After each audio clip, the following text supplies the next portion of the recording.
পূর্বজন্মের কর্ম আছে ভালো সুকর্ম, তারাই ইষ্টদেবকে পেতে পারে। আর তিনি হলেন সদ্গুরু, যিনি যুগে যুগে নিজের ইচ্ছানুযায়ী আসেন।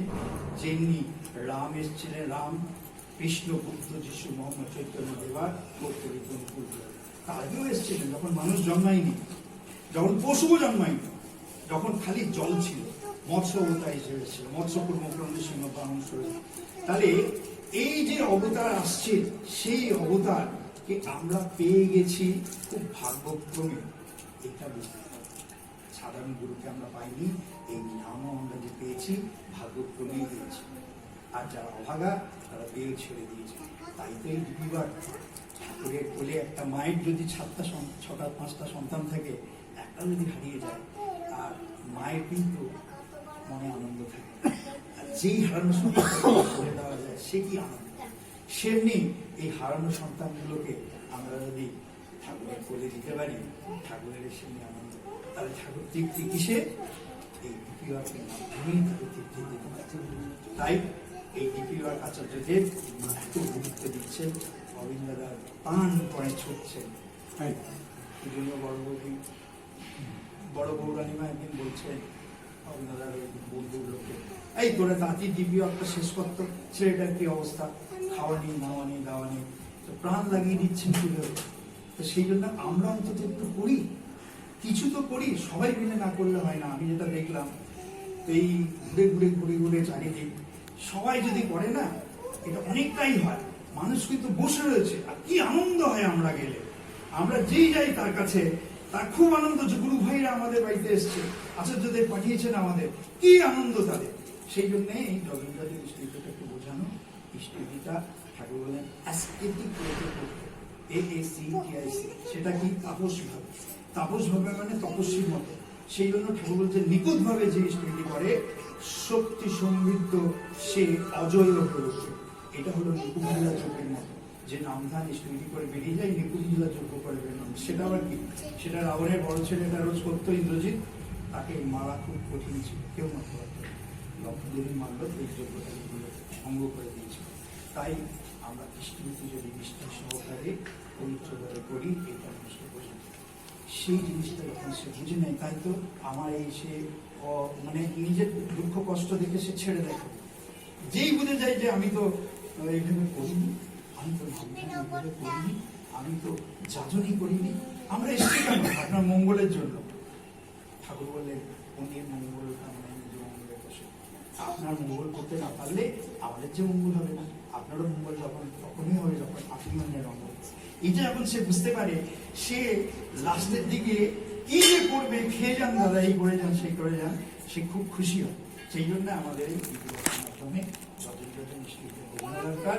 আর সেটা নিয়েই আমরা মানুষকে বলে দিতে পারি, তার মনে হাসি ফোটাতে পারি, আচার্যদের ইচ্ছা পূরণ করতে পারি। সবাই ভালো থাকবেন।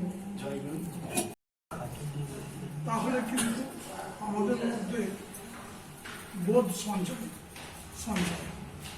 তখন বললেন যে ভাবির সঙ্গে না রাখলে ভাব, অভাব কি তোর যাবে, ডাইনি অভাব নানান ভাতে রক্ত চুষে।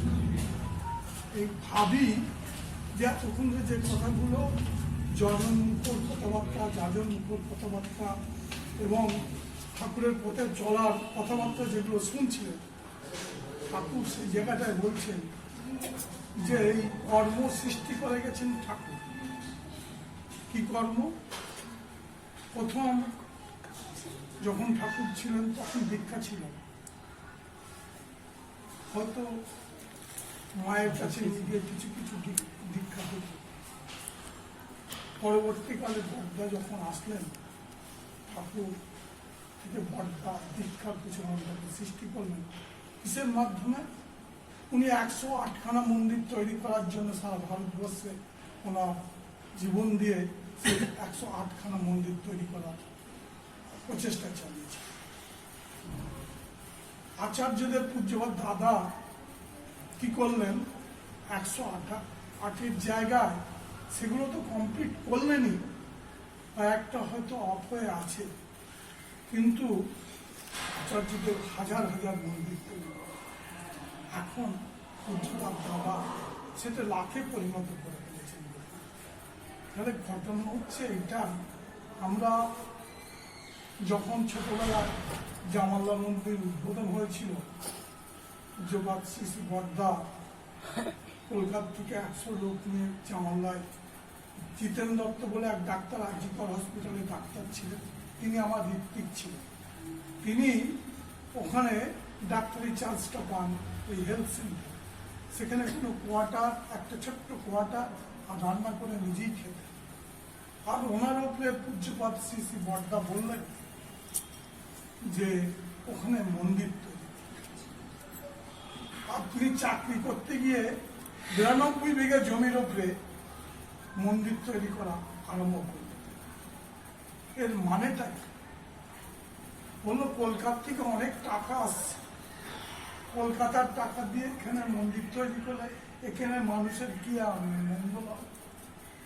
এখানে যারা যেমন ভাবে যা দিতে পারে সেই অর্থ নিয়ে যদি মন্দির করা হয় তাহলে তাদের জীবনের উন্নতি হবে। এই কথা শোনার পর মন্দির তৈরি হয়ে গেল 82 সালে না 81 সালে মন্দির উদ্বোধন হয়। সেই উদ্বোধনে আমরা যেতে পেরেছিলাম, দেখে মুগ্ধ হয়ে গেছিলাম। বর্দার সেই যে কথা, আমার ঋত্বিক দাদা জিতেন দত্তদা তিনি সেটাকে রূপ দিয়েছিলেন। তো দেখে যারাই দেখেছে, যারাই দিয়েছে, আজকে একটা আশীর্বাদ, কালকে একটা আশীর্বাদ, পরশুদিন আর একটা আশীর্বাদ, প্রত্যেকটা আশীর্বাদ ফুলফিল করার জন্য সবসময় প্রচেষ্টায় থাকতে। 1976 সালে আমাদের দীক্ষা, আর 76 সালের পর আমরা 84 সালে একটা লস খেয়ে গেছিলাম ব্যবসা করতে। আর বাসাতে আমাদের সেই ব্যবসায়ী স্থানটা ছিল। প্রতিনিয়ত 68 মন্দির, জামাল্লা, রায়গঞ্জ, এরা প্রতি সপ্তাহে একবার করে এসে আমার কাছ থেকে ঘুরে যেত। ঘুরতে ঘুরতে যে যেমন ভাবে এসে আমাকে যাজন করে অর্ঘ্য নিতে।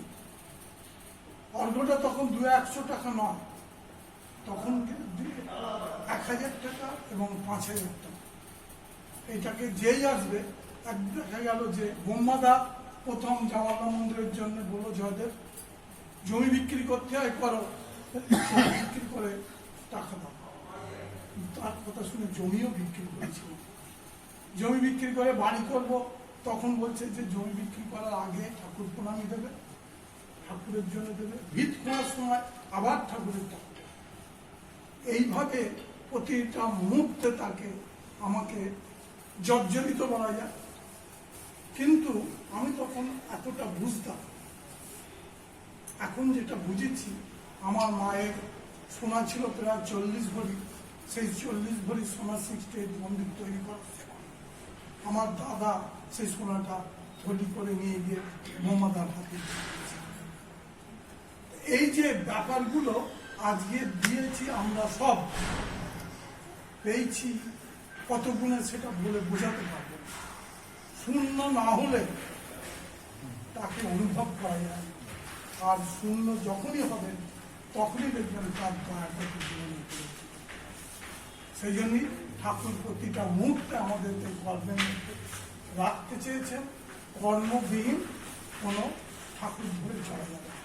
এই যে ডিপি অর্থের কথা এতক্ষণ ধরে শুনছিলেন, সেই ডিপি অর্থটা কেন পূজ্যপাদ শ্রী শ্রী দাদা বলতেন, দীক্ষার সময় হয়েছে, এখন কে দীক্ষার ইষ্টবিধি করলো কে করলো না এটা দেখার সময় এখন নয়। ধান জমিতে ছড়ালে বীজ সব ধান গাছের ওঠে না, কিছু ধান পাকার সময় দেখা যায় গাছ অঙ্কুর দিয়ে উঠছে, আবার কেটে ফেলা হয়েছে তারপরেও আবার অঙ্কুর দিয়ে উঠছে। তাহলে সেটা যখন কাজে লাগানো তখন আমরা সেই কাজ। আজকে পূজ্যপাদ দাদা নেই, পূজ্যপাদ শ্রী শ্রী আচার্যদেব বর্তমান বাবাইদা, তিনি সেইটাকে ওই চাষের রূপে রূপান্তরিত করেছে। কেমন করে? প্রত্যেকটা মানুষের কাজে কর্মের মধ্যে তাকে নিয়োগ করে দিয়েছে। কি কর্ম? আমাদের ঋত্বিকদের হচ্ছে দীক্ষা, আর যাজক, অদ্বৈত এবং সাধারণ পাবলিক যে আজকে দীক্ষা দিয়েছে সেও কিন্তু ঠাকুরের কর্মী।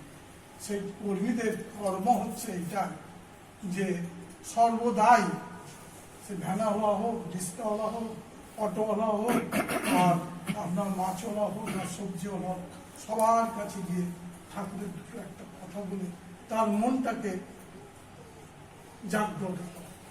তখন দেখবেন যে প্রকৃত ঠাকুরের মানুষ সব বেরিয়ে আসছে। এই মন্দির তৈরি করার উদ্দেশ্য একটাই, যে তিনি তার পুণ্যপুঁথিতে বলে গেছেন, আমি আমার মানুষগুলোকে কুড়িয়ে নিতে এসেছি, সেই মানুষ পূরণের জন্য এই যে তার কলকারখানা, সেই বলে না মানুষ তৈরি কারখানা, এই মন্দির তাই।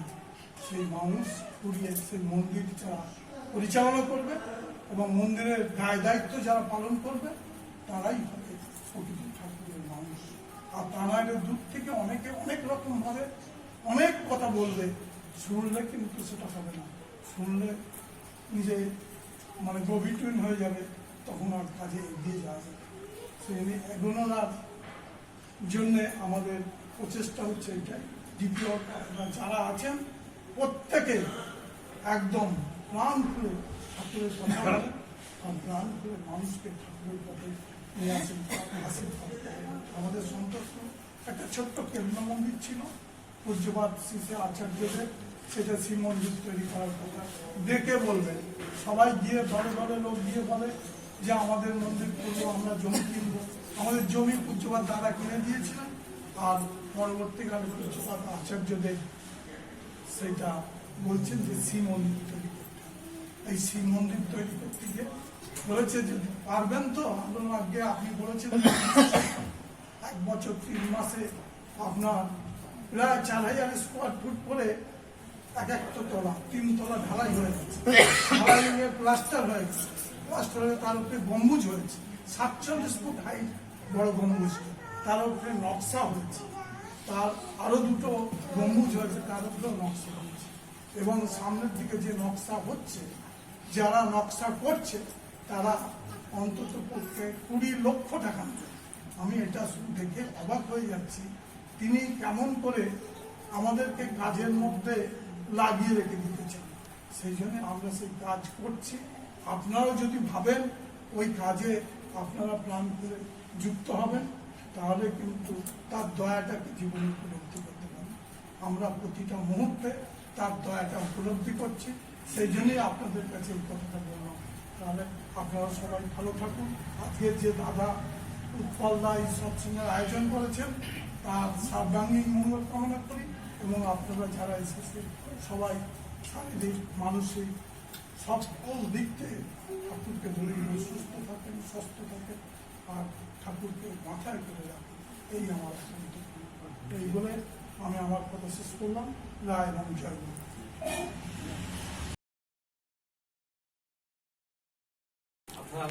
আমার পূর্বতন দাদু, তার বাবা কোন রকম ভাবে সেই ভজনার ক্রমটাকে ঠিক রেখেছে বলে আজকে পরিবর্তন আমরা পেয়েছি। হ্যাঁ, পরম প্রেমাসী ঠাকুর চরণে কোটি কোটি প্রণাম। পরমারাধ্য জগৎ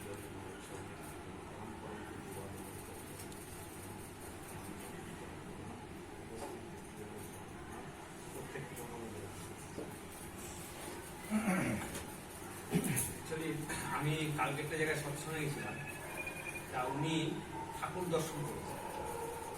তা উনি ঠাকুরের কথা বলতে বলতে হঠাৎ সৎসঙ্গটা স্টপ হয়ে যাবে, মানে টাইমটা ওভার হয়ে বন্ধ করে। আমি ওনাকে গিয়ে বললাম যে আপনি ঠাকুর দেখেছেন, তার অনুভূতির কথা শুনবো না? যে আমার তখন বয়স 18-19 বছর বয়স, আমি দেওঘরে গেছি। ঠাকুর দীক্ষা নেওয়ার পর 62 সালে দীক্ষা নিয়েছে, 64 সালে আমি দেওঘর গিয়ে ঠাকুর বসে আছে পাল্লায়, সবাই ঘিরে বসে আছে ঠাকুরের সামনে। হঠাৎ ঠাকুরের কাছে গিয়ে বলছে, ঠাকুর আপনি চারিদিকে এরকম দেখছেন, ঠাকুর প্রত্যেকটা জিনিস দেখছেন, প্রত্যেকটা জিনিস চারিদিকে কি হচ্ছে, খুঁটিনাটি সব বিষয় তার নজরের মধ্যে, তার নজরের বাইরে কিছু ছিল। এবার ঠাকুর একদিন আলোচনা করছিল একটা বিশেষ বিজ্ঞান বিষয়ক আলোচনা। দূরে একজন কাঠুরিয়া টক টক টক টক করে কাঠ বাজাচ্ছে এবং সাউন্ডও ঠিক মতো শুনতে পাচ্ছে না। তা তখন এক ভক্ত গিয়ে সেই কাঠুরিয়াকে বলবে, আপনি কাজটা বন্ধ করেন, ঠাকুরটা ভাইটাল লাগবে। ঠাকুর তখন যে বন্ধ হয়ে গেল, ঠাকুরের তারটা হারিয়ে গেল। ঠাকুর ওই আলোচনা করতে পারছে না। তখন বলছে এই তুই কাঠের কাজটাকে বন্ধ করলো কে? বলে আপনার ডিস্টার্ব হচ্ছে বলে আমি বলেছি তোকে করতে। তার মানে সেই অসুবিধাটাকেও তিনি সুবিধায় কনভার্ট করে নিতেন। তার জীবনটাই হচ্ছে সবচেয়ে বড় আমাদের পাখি। চরণ হারা চরণ পূজা বন্ধা পূজা। ঠাকুরকে উনি শিশুর মতো গিয়ে বললেন যে ঠাকুর আপনি সব জায়গায় তাকাচ্ছেন, কই আমাকে তো দেখছেন না। ঠাকুরের বয়স তখন মানে 69-এ দেহ রেখেছে, তার 2 বছর আগে। ঠাকুর সেই লোকটার দিকে তাকিয়ে রয়েছে, চোখ আর সরাচ্ছেন। বলছে আমি ওই বয়সে লজ্জায় পেয়ে গেলাম ঠাকুরের তাকানো দেখে। বলছে আমি চোখটা ঘুরেছি। তার মানে তিনি মানে বলছে না ফুলফিল দ্য বেস্ট, তিনি সব দিক দিয়ে সবাইকে পূরণ করেন। আর এই পূরণ করাটা তার জীবনী চয়ন না করে জানা যাবে। তিনি কিভাবে প্রত্যেকটা প্রাণী, ঠাকুর একটা তুলসী পাতা, একটা গাছে একটা পাতা শুকিয়ে যাচ্ছিল, ঠাকুরের মনটা ভারাক্রান্ত হয়ে গেল সেই শুকনো পাতাটাকে।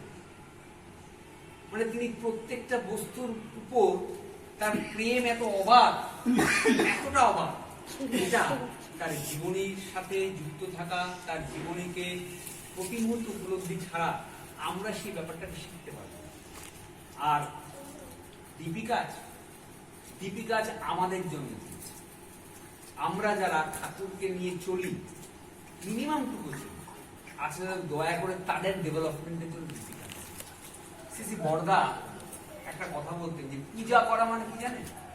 পূজা মানে হচ্ছে প্রিয়তমাকে জারিত করে নিজে সংবর্ধিত হওয়ার এক মনোবৈজ্ঞানিক। অর্থাৎ আমি মায়ের কাছে সন্দেশ দিয়ে পুজো দিলাম, ঠাকুর আমার মা যেন ভালো থাকে। মা ভালো থাকা না, মা ভালো থাকলে আমি ভালো থাকবো, মানে ভালো থাকাটা আমার। তাই প্রিয়তমাকে জারিত করি আর নিজে সংবর্ধিত হই, এক মনোবৈজ্ঞানিক। তাই ডিপি কাজটা হচ্ছে কি সেলফ ডেভেলপমেন্ট। আমি ঠিক মতো যোজন যাজন করছি কিনা, আমি ঠিক মতো নাময় হচ্ছে কিনা, এটা আমি আমারকে রেকটিফাই করাটাকে হচ্ছে কিনা। যে মানুষটাকে আমি বলতে যাচ্ছি তার দরজার খোলস খুলবে কিনা আমি জানি, কিন্তু আমার দরজাটা যে আটকে রয়েছে বিভিন্ন প্রবৃত্তির মাধ্যমে, বিভিন্ন আকর্ষণের মাধ্যমে, যে আমাদের দরজাগুলো বন্ধ হয়ে রয়েছে, সেগুলো আমরা খোলা আকুতি আছে আমাদের, কিন্তু আমরা পারছি। আচার্যদের দয়া করে তিনি আমাদের এই কাজটা দিয়ে, তিনি যারা স্বস্ত্যয়নী নিয়েছে, স্বস্ত্যয়নীর 5টা বিধি আছে, সেই 5টা বিধি তিনি দয়া করে প্রত্যেকের মধ্যেই বিরাজ করিয়ে দিন, যে কি করে পারিপার্শ্বিককে ভালো রাখতে হবে।